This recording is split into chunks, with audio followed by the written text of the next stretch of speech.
3401 reçoit aujourd'hui la visite de Sergio Polo. Sergio Polo, un artiste musicien camerounais. Sergio Polo est surnommé le roi Polo 18, tellement l'œuvre de notre invité est aujourd'hui à une dimension internationale. Bonjour Sergio Polo. Merci, bonjour.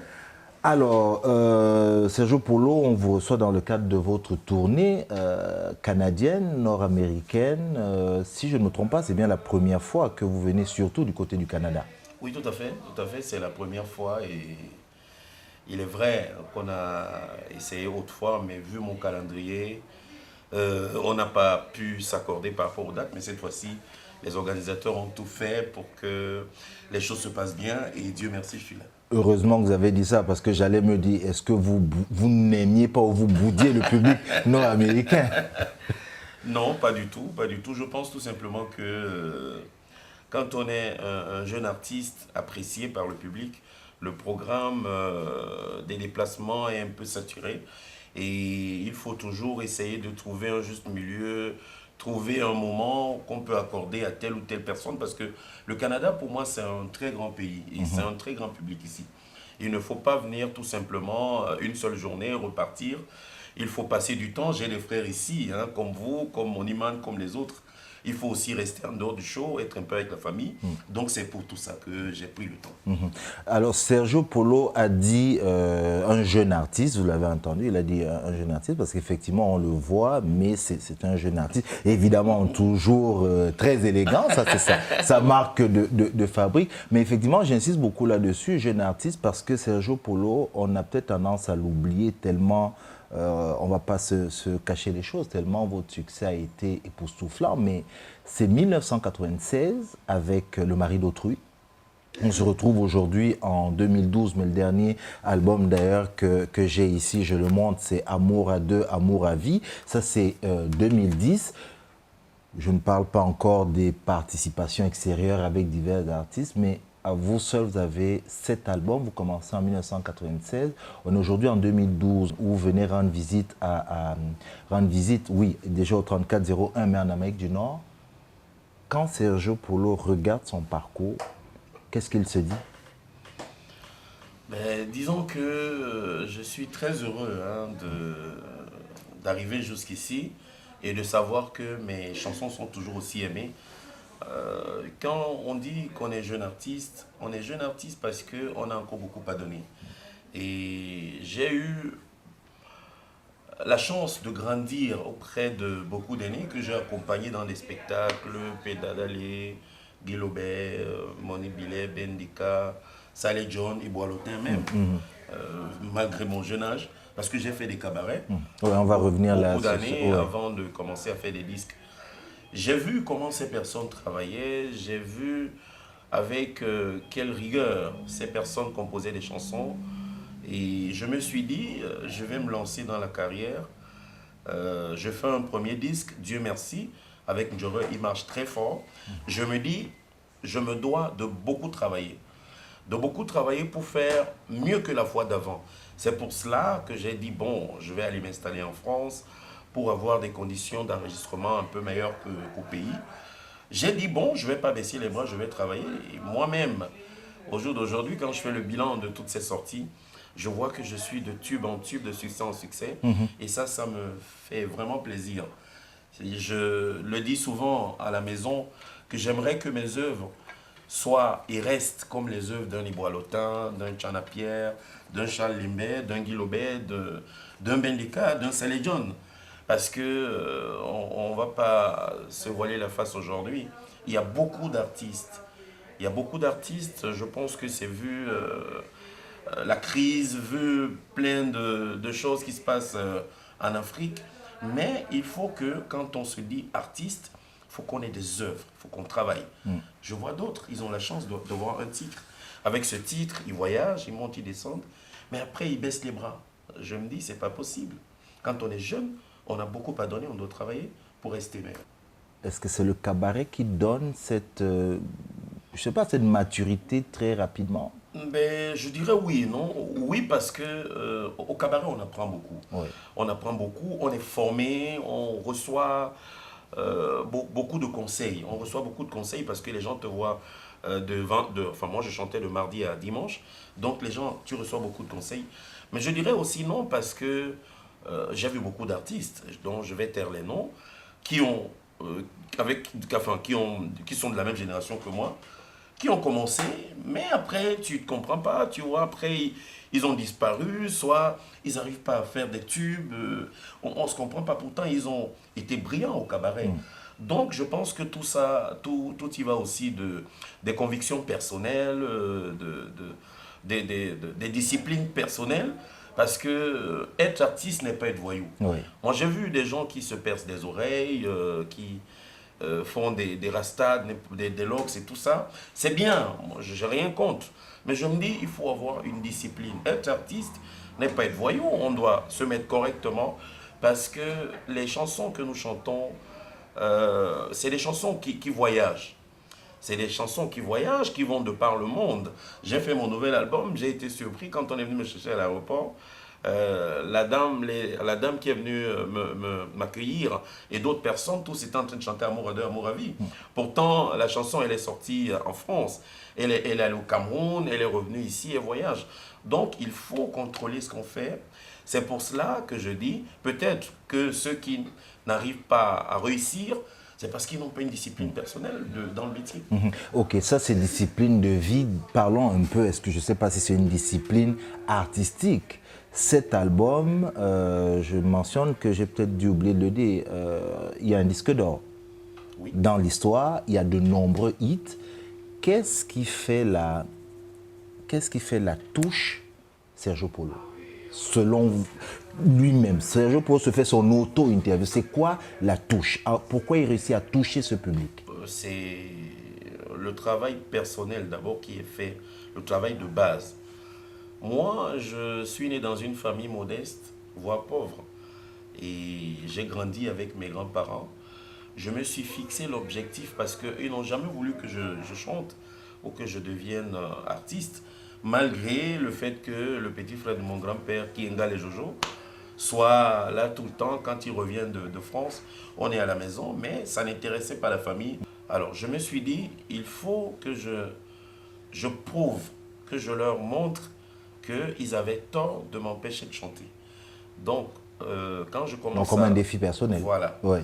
Donc, quand je commence à écrire des chansons, je me dis, il faut que j'élimine des obscénités, il faut que j'élimine un bon nombre de choses, que j'essaye de penser à faire véhiculer des messages, de penser à chanter pour éveiller les consciences, pour éduquer même les uns et les autres. Je ne dirais pas la jeunesse, parce que même un adulte a besoin d'éducation à un moment donné.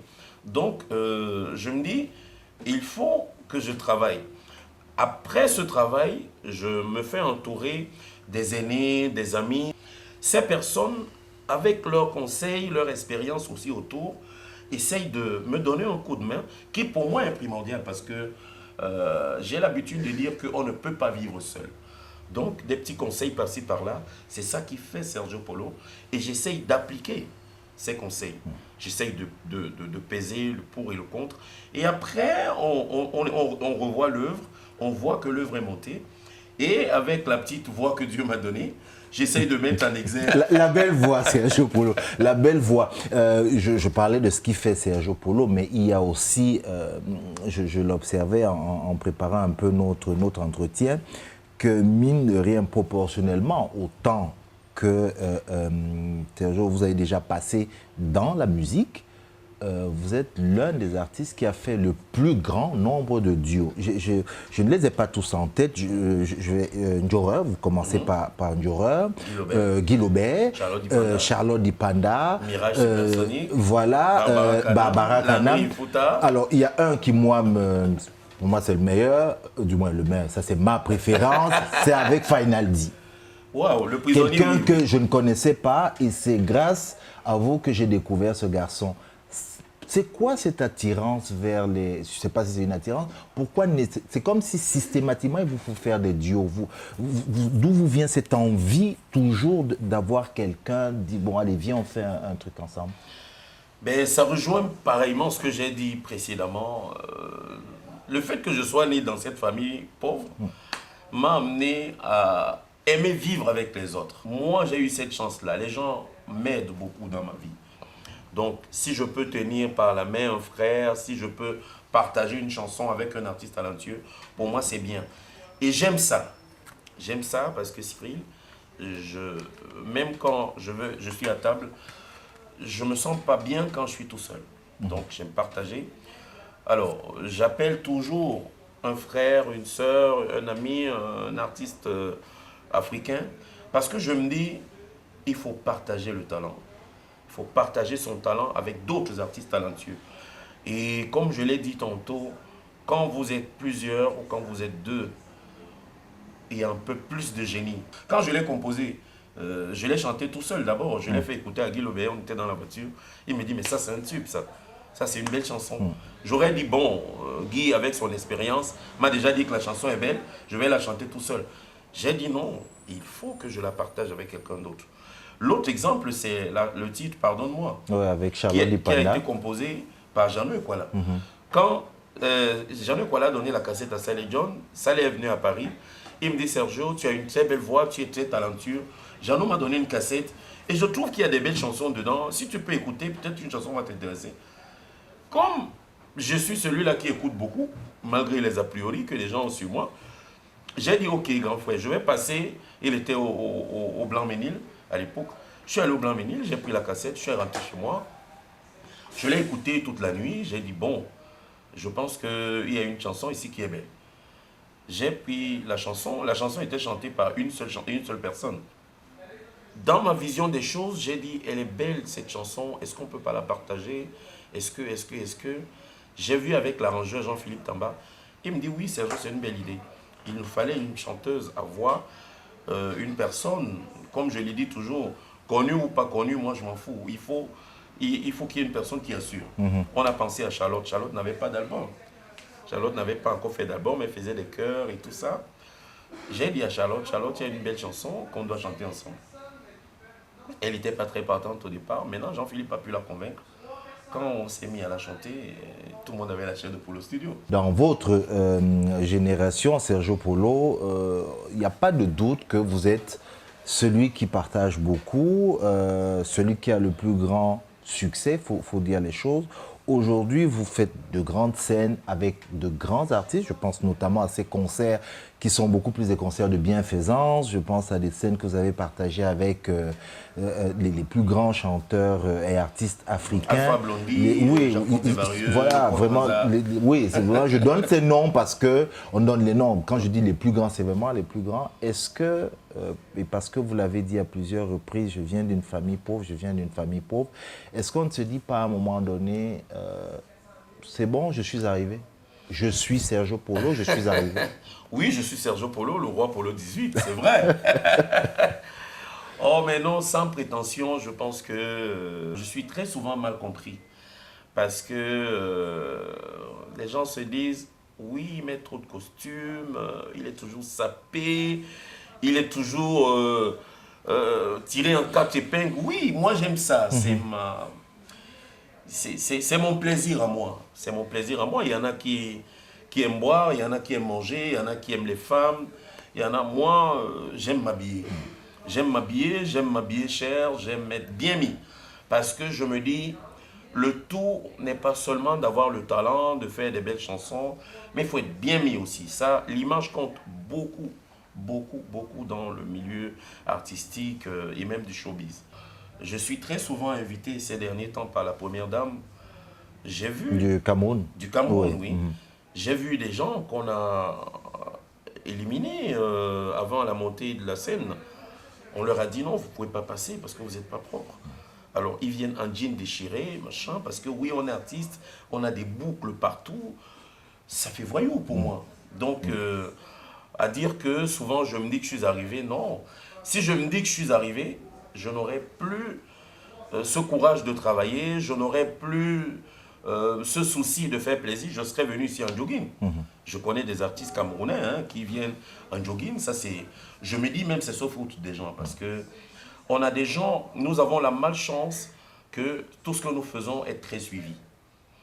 Quand tu fais un beau clip, ou quand tu fais même un clip, il est regardé de partout. Aujourd'hui, avec l'avancée de la technologie, l'arrivée d'Internet et autres, aujourd'hui on parle ici, nous sommes au Canada, à Montréal. Maintenant, cette émission sera suivie au Mali, au Cameroun, en Angola, au Congo, partout. Tout le monde te regarde et tu ne sais pas qui est devant son petit écran. Pensez à l'image qu'on doit véhiculer. Pensez à ce qu'on présente, parce qu'un artiste, pour moi, est un modèle que les gens suivent, les gens regardent, les gens rêvent.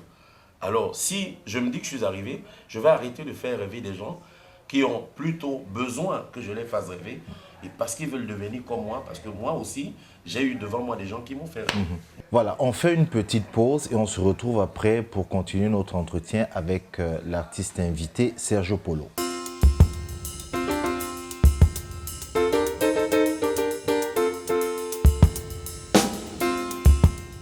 Ne ratez surtout pas la méga soirée de gala du samedi 6 octobre 2012 au Collège Maisonneuve à Montréal. Avec les artistes invités Guy Lobé du Cameroun, Monique Seka de Côte d'Ivoire. Prix d'entrée 30 $ en prévente, 40 $ à la porte. Cette méga soirée est une organisation de AS Grenet.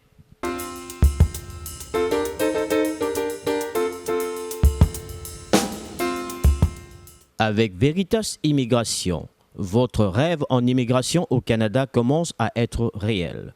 Notre mission est de vous fournir un soutien décisif pour l'obtention de votre visa de résidence permanente ou votre visa de séjour temporaire au Canada. Contactez-nous et nous ferons le reste.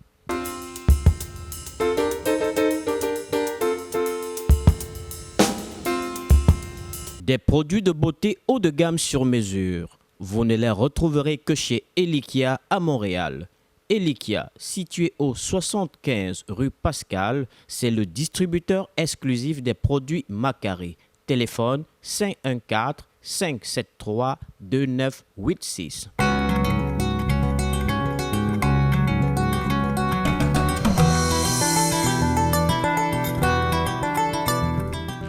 Voilà, retour au 3401 donc avec notre invité Sergio Polo. On parlait juste avant la pause de l'image de l'artiste. Il y a quelque chose, on va rester toujours dans cette image, mais je vais t'emmener quelque part. J'ai été subjugué récemment quand je suis tombé sur Bonanjoa Oli. J'ai pas de question, je dis juste Bonanjoa Oli, dis-moi un peu, dis-nous. C'est quoi ça? Comme on dit, c'est quoi ça? Je n'en revenais pas. Je n'en revenais pas. De quelle partie de Sergio Polo? Sergio Polo, ayant grandi avec ses grands-parents, était très souvent au village, à Iwodi. Et j'ai grandi en venant au village, soit en voiture, en se garant à Bonanjoa, soit en pirogue. Il y avait un marché où tout le monde se ravitaillait, où tout le monde pouvait acheter du sel, de l'huile, du pétrole. Et subitement, Bonanjoa est tombé en ruine, les herbes partout, il n'y a plus de marché, il n'y a plus rien. Et le village en souffrait beaucoup. Donc, quand je suis venu en vacances en 2003, je suis allé au village et il nous manquait des allumettes, des petites choses comme ça. Et j'ai demandé, est-ce qu'on peut pas aller à Bonanjoa en chercher, tout ça. On me dit non, Bonanjoa n'a plus rien, il n'y a plus de marché, il n'y a plus rien. Je dis, c'est pas possible. Comment on peut laisser un village aussi beau tomber en ruine? Il n'y a plus de jeunes ici. On dit non, les jeunes sont à Douala et tout ça, les vieux sont un peu fatigués. Parce que chez nous, à Iwodi, on a souvent ce qu'on dit Mbendanja, c'est-à-dire que Mbendangea, comme les Douala disent. C'est comme un code pour nettoyer le village. On se dit, le lundi 3, il y a ce nettoyage-là. Et tout le monde est sensibilisé, machette et machin. À tel endroit, on va aller nettoyer. Maintenant qu'il n'y a plus de jeunes, il n'y a plus personne, ça ne se nettoyait plus. Je suis venu, je passais en pirogue, je regardais les herbes. Et j'ai commencé à fredonner. J'ai eu comme un choc je suis rentré à Douala, j'ai dit, un artiste n'est pas un politicien qui va pouvoir faire quelque chose pour le village. Ce que moi je ferais, c'est de sensibiliser les uns et les autres, tout le monde, politique, jeune, vieux, tout le monde, en chanson. C'est comme ça que j'ai commencé à composer cette chanson. Quand j'ai fini de la composer, j'ai vu Toto Guillaume, je lui ai fait écouter la chanson. Tout de suite, il est tombé amoureux de cette chanson. Et c'est même sa préférée dans le CD. C'est vraiment sa préférée. Parce que Toto Guillaume, pour la petite histoire aussi, il m'a expliqué que quand il grandissait, il aidait son papa à vendre aussi, son papa qui était au village, Abo, le village Abo qui est à côté. Donc c'est là, dans ce marché, qu'il venait aussi vendre des petites choses, des vivres et tout. Donc il a connu aussi le marché. Dedans, je demande à tout le monde d'essayer de tout faire pour que Bonanjoa, même s'il ne revient pas comme il était, qu'on puisse nettoyer, qu'on puisse tout faire. Et je me suis fixé l'objectif de faire ce clip à Bonanjoa. Pourtant, j'ai souvent chanté Fanny, plusieurs histoires de Fanny. C'est Fanny qui ne veut pas prendre l'avion. Voilà. Okay. Donc je ne suis pas allé tourner ces clips au village. Ouais. Mais j'ai dit Bonanjoa, je vais me préparer spécialement pour aller tourner ce clip au village. Et ça a tellement fait plaisir aux villageois, à tout le monde. Là, tu me parles de ce clip. J'ai eu ma petite tante Kaïsa Doumbé qui m'appelle des États-Unis chaque jour pour cette chanson et pour ce clip. Ouais. Parce que Sergio Polo, ce qu'il y a derrière, ce n'est pas seulement, parce que cette histoire qui est racontée dans Bonanjoa, c'est comme celle de tous les... C'est vraiment, j'invite les téléspectateurs à aller regarder ce clip-là. Ce n'est pas juste un clip de musique, un titre musical, c'est tout un film documentaire, il y a toute une œuvre sociale derrière, c'est que c'est tous ces petits villages qui sont complètement délaissés, que la jeunesse laisse. Et ça, c'est quelque chose, en fait, qui t'a beaucoup touché, quelque chose qui t'a marqué, en fait. Cet exode-là où bien sûr, tout le monde s'en va, quoi. Bien sûr. Là, dans le cas précis, on pense à Bonanjoa, on parle de Bonanjoa. Mais comme tu l'as si bien dit, Cyril, ça concerne beaucoup d'autres villages. Ça concerne beaucoup d'autres villages. D'ailleurs, je sais combien d'amis m'ont dit, mais il n'y a pas que Bonanjoa. Même chez nous, on a ces problèmes. Ouais. Mais oui, c'est pour cela que j'ai dit tantôt, Cyril, quand on est jeune artiste, il faut penser à ce genre de choses. C'est dans des chansons comme ça ou des chansons pareilles qu'il faut marquer le public, qu'il faut marquer les gens. Parce que c'est bien beau, je peux me mettre à chanter, à dire des choses, la danse, les bouteilles, la boisson, ceci et cela, mais il faut une histoire, il faut marquer l'histoire. Moi, j'ai toujours dit à la maison que je voudrais demain que mes enfants vivent de ce que j'ai fait, comme vivent les enfants des Bois-Lotins. C'est-à-dire que quand on pense à une chanson des Bois-Lotins, ces enfants sont fiers de dire que Bissombe, oh, mon papa avait écrit une chanson Bissombe. Ouais. Mon papa avait écrit une chanson Matumba. Il faut que ces chansons soient des chansons qui restent. Parce que l'artiste va partir. Demain ou après-demain, je ne serai plus là. Mais nos enfants seront là. Il faut qu'ils écoutent, qu'ils continuent le travail. C'est pour cela, Cyril, que j'ai dit, je pouvais vaguement dire que, voilà, je dis Bonanjoa simplement, mais non. Je suis rentré en profondeur, j'ai dit plein de choses dans cette chanson. Malheureusement, elles sont dites en érodie, mais on a pu sous-titrer le clip. Oui, tout à fait. C'est pour ça que je demandais aux gens d'y aller. On va aborder vraiment les dernières minutes de l'émission et je vais les terminer avec le côté un peu business de ce métier-là. Tu viens de créer SP Association pour produire, aider les artistes, les jeunes artistes. Est-ce que c'est ça l'objectif ou c'est parce que tu ne voyais pas, il n'y avait pas dans d'autres structures de production finalement des choses qui te permettaient de t'exprimer comme tu voulais? Mais disons que c'est purement et simplement de l'aide. Hein. C'est purement et simplement de l'aide. Nous savons, avec ce problème de piratage d'œuvres au Cameroun, on ne vend pas grand-chose. Bon, nous qui sommes en Europe, on a peut-être la chance que lors des déplacements, tu peux vendre des CD et tout ça. Mais au Cameroun, c'est vraiment pas ça. Et moi, les artistes jusqu'à maintenant que j'ai produits, qui sont Nono Flavie, Feu Paolo Youm, qui fut mon oncle, le petit frère à ma mère, vivent au Cameroun. Donc, pour Nono, j'ai mis beaucoup d'argent. Beaucoup d'argent que jusqu'aujourd'hui, je n'ai pas encore récupéré. Donc, mais pour moi, c'était une aide. Nono a été une collègue de cabaret. Quand je chantais, Nono était choriste dans le même cabaret que moi, Saladière à la Cité SIC, pendant des années. Nono a beaucoup de talent, comme moi. Elle a une très belle voix. Je me suis dit, voilà, je vais me rapprocher de Ben, de Guy, et puis on va se mettre ensemble, on va lui écrire des chansons. Et moi, je vais mettre de l'argent, je vais produire. J'ai eu cette chance-là. Elle a beaucoup travaillé avec Jolie Priso. Elle a fait une partie avec Jolie Priso. J'ai fait une partie de rangement avec Toto Guillaume. Ça a été un excellent album qui, jusqu'aujourd'hui, très belle l'a fait vivre. Elle est à l'aise, elle fait des concerts par-ci, par-là, ça me fait plaisir. Donc, je me dis, Cyril, moi, les gens m'aident beaucoup. C'est pas à Montréal qu'on se connaît. J'ai plusieurs fois approché la personne que tu es pour des conseils, pour plein de choses. J'approche d'autres personnes pareillement. On a toujours besoin des gens. Donc, moi, je me suis dit, quand je gagne 100 francs, je peux me dire, bon, voilà, je vais mettre 10 francs à aider un frère ou une soeur ou quelqu'un. Pas seulement aider parce qu'on veut acheter des habits ou on veut manger, non. Il vaut mieux, comme disent les autres, il faut apprendre à pêcher à quelqu'un que de lui donner du poisson.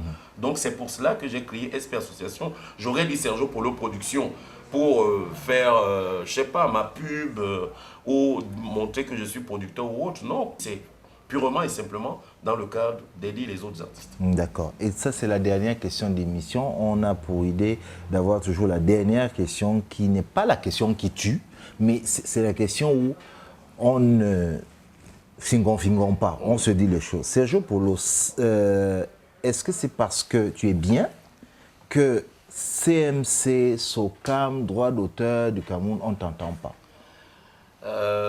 Non, pas du tout, pas du tout. Je me dis tout simplement, avant de s'immiscer dans des conflits ou un problème aussi sérieux, il faut avoir des connaissances, il faut écouter les uns et les autres. Je n'ai pas eu le temps d'écouter les uns et les autres. J'ai été un peu plus proche de Sambélé parce que pour moi, il gérait très bien.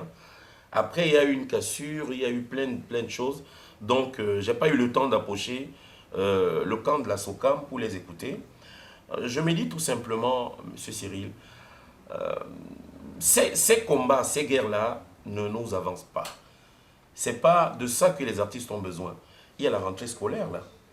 J'ai appelé mon manager au Cameroun pour lui demander si on a commencé à payer au moins les droits d'auteur. On n'en parle même pas. Il y a des artistes qui ont plein d'enfants. Ils n'ont pas de boulot. J'en connais beaucoup là-bas. Les aînés sont là-bas, les Misséros sont là-bas, les Cambi-Briand sont rentrés au pays, ils sont là-bas. Ils ont des enfants, ils ont des petits-enfants. Ils ont besoin d'assurer leur rentrée scolaire. Si je n'avais pas été en France, excusez-moi de le dire, peut-être que je serais devenu bandit ou je ne sais pas, même peut-être braqueur. Parce qu'il y a des enfants qui doivent aller à l'école, qui doivent vivre. Moi, j'ai une fille qui passe en 5e cette année. Si je vivais au Cameroun, elle n'allait pas aller à l'école. Moi, je suis sûr que je ne sais pas comment j'allais faire. J'allais certainement rentrer dans la clochardisation des artistes comme les autres, ou alors me lancer dans la mendicité, à déranger des gens dans les bureaux chaque jour. Mais je pense que avec ma modeste voix aujourd'hui, je profite de cette émission, de cette interview pour demander à toutes ces personnes de s'asseoir ensemble pour trouver une solution, que les artistes aient leurs droits d'auteur. Pas de lutter pour des conflits d'intérêts, avoir des conflits d'intérêts ou pour lutter pour eux-mêmes. J'entends par-ci par-là, oh, tel a pris 10 millions chez tel opérateur, tel a pris 15 millions, machin, mais les artistes n'ont rien. C'est bien beau, c'est grand chiffre. Nous, on n'a rien. J'ai passé beaucoup de temps sans avoir de droit d'auteur. Beaucoup de temps. Mais non, moi, je ne me plains pas. De temps en temps, ici, je fais un petit spectacle, on me paye un peu. Je peux payer le loyer en France. Mais ceux qui sont là-bas souffrent. Donc, j'ai trouvé inutile pour moi d'intervenir en disant oui, c'est tel qui a raison, il faut plutôt supporter tel ou tel. Non, Cyril, moi, je pense que vous devez nous aider à faire comprendre à ces gens qu'il ne s'agit pas des personnes, il s'agit des artistes qui ont droit à leurs œuvres. Moi, je suis membre de la SACEM. Tous les 3 mois, j'ai quelque chose qu'on me vire. parce que mes œuvres jouent dans les télés, dans les radios, ici. Maintenant, ceux qui sont au Cameroun, il faut que nous les aidons. Moi, je ne porterai pas des pancartes ou bien des t-shirts pour soutenir quiconque. Je leur dis la même chose, je parle chaque jour. L'essentiel pour nous, c'est que si on a 10 francs, 20 francs, 30 francs, qu'on puisse les avoir et qu'on reste tranquille. Je rappelle que le 3401 recevait Sergio Polo dans le cadre de sa tournée nord-américaine, une tournée mise en route par monsieur, on ne le présente plus, monsieur Moniman, que je remercie. De Montréal, bien sûr, parce qu'il peut peut-être en avoir ailleurs. Moniman de Montréal, que je remercie d'avoir facilité cette interview-là. Pour tout ce qui concerne justement ce spectacle, ou ces spectacles que Sergio Polo a fait dans la région d'Amérique du Nord, vous n'hésitez pas. MySpace, Sergio Polo, vous allez tout avoir là-dessus. Sergio Polo, je te dis, on a commencé par vous pour faire bien, mais c'est tu. Je te dis merci. Je te dis merci. Et puis, sache-le, le 3401, c'est chez toi. Montréal, c'est chez toi. Moniman, je pense que j'ai entendu des choses. Il t'a montré que vraiment l'Amérique du Nord te tend les bras. On t'attendra toujours et on t'accueillera avec plaisir chaque fois que tu viendras. Je te suivrai comme d'habitude avec ce public-là, on te suivra. Je te dis encore merci. Oh, c'est moi qui vous remercie. Je vous remercie déjà pour l'accueil. Je vais profiter de l'occasion pour remercier tous les téléspectateurs qui nous ont suivis durant cette interview. Remercier tout le public qui me soutient sans cesse. Je vais remercier aussi le Seigneur qui a permis que j'arrive jusqu'à Montréal pour 2 concerts à Ottawa et à Montréal, sans oublier toute l'équipe technique, hein, le caméraman, le monteur, vous-même Cyril, et surtout tout le public qui sans cesse achète les CD. Je leur demande d'acheter Amour à 2, Amour à vie, qui est mon dernier album, le 7e. Et surtout, de tout faire pour que la piraterie ou le piratage des œuvres ne soit plus de ce monde. Qu'on achète des CD originaux pour que l'artiste puisse vivre. Voilà, je vous remercie. C'était le 3401. Nous vous donnons rendez-vous pour la prochaine édition. Je suis Cyril Ekwala. Cette émission a été une réalisation d'Honoré Noumabeu. Merci et à la prochaine.